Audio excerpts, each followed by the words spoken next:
L'industrie manufacturière de la Chine est revenue dans une phase d'expansion en mars. Le dernier indice officiel des directeurs d'achat, le PMI, s'est situé à 50,2. Il s'agit d'un indice au-dessus du seuil de 50, séparant la croissance de la contraction.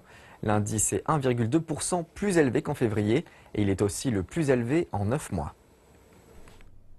Le sous-indice mesurant les nouvelles commandes pour les exportations a grimpé de 2,8% à 50,2%.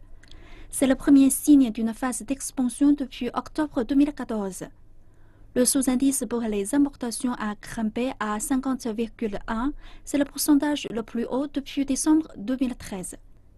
Sur son site internet, le Bureau national des statistiques attribue l'accélération à la réforme du côté de l'offre, à une reprise stable dans les matières premières et à une hausse de la demande dans le commerce international.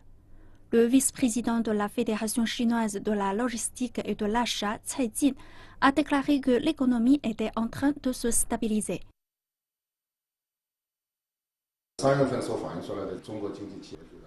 Les chiffres de mars reflètent une image de l'économie chinoise qui se stabilise et cette tendance continuera dans le futur avec des fondamentaux solides. La réforme du côté de l'offre, la rationalisation de l'administration publique et la baisse des taxes offriront davantage d'élan à l'économie.